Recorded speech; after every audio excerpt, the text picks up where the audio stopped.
Have you ever sat alone, in a room full of silence, and felt the weight of someone else watching you, only to realize it was your own reflection? A version of you that you don't show the world, a version that carries your anger, your fears, your hidden desires, the parts you pretend don't exist. We live in a world obsessed with surfaces, polished smiles, perfect photos, curated lives wrapped in pretty lies. But underneath every mask, behind every carefully constructed facade, there is a shadow. And the shadow is you, not the you post about, not the you perform, the real you, the parts you deny, the stories you never finish telling yourself. And here's the harsh truth most never dare to say aloud. You are not just the good things you do, you are also the darkness you refuse to face. From the moment you were born, you began learning what parts of you were acceptable and what parts needed to be buried. Don't cry, don't shout, be polite, fit in. So you trimmed pieces of your soul to survive, cutting away anger, ambition, jealousy, sadness. Layer by layer, you buried them deep, out of sight, out of mind.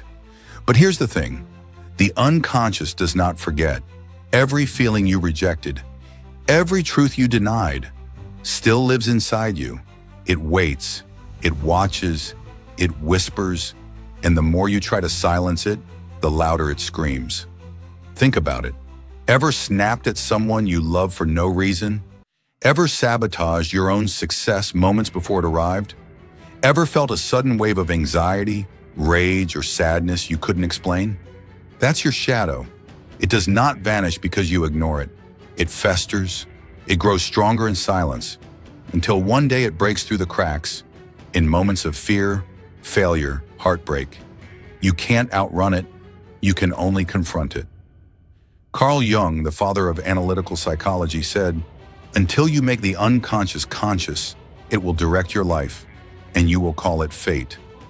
Most people live their whole lives trapped by patterns they never chose, repeating mistakes, chasing ghosts, running in circles, because they are fighting battles they don't even know exist. The enemy isn't out there. The real enemy is the parts of yourself you are too afraid to face. Why is it so hard to face the shadow? Because it demands radical honesty. It demands you say, "I am capable of cruelty. I have been selfish. I have lied, betrayed, abandoned." It demands you admit that you are not the hero you pretend to be. You are not perfect, you are human. And being human means carrying both light and darkness within you. But listen carefully. Facing your darkness is not an act of destruction. It's an act of liberation.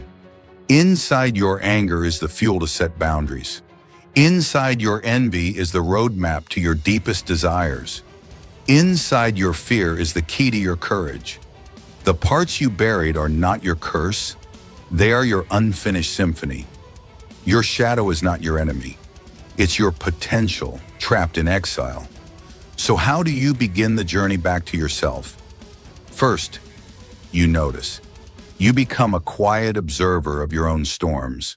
When jealousy stings, you don't shove it away. You ask it, "What are you trying to show me?" When fear paralyzes, you don't drown it in distractions. You sit with it. You listen. You realize that your emotions are not weaknesses.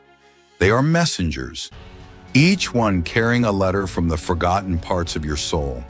Second, you name the shadow, because what is unnamed controls you, but what is named can be transformed. When you feel anger, say it, "I am angry."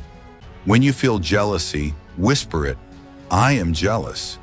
Not to judge yourself, not to punish yourself, but to bring the darkness into the light. Awareness is the beginning of power. Third, you integrate. You don't try to erase the shadow. You weave it into your being. You learn to say, "I am capable of anger, and I can use it to protect my peace. I feel jealousy, and it shows me where I need to grow. I am afraid, and still, I will move forward." You stop fighting yourself. You stop being two people, the performer and the prisoner. You become whole. But make no mistake, this path is not easy. It will demand nights of solitude, long, uncomfortable conversations with your reflection, peeling back stories you built for decades. You will have to forgive yourself 1,000 times over. You will have to sit with grief, the grief of the person you thought you had to be.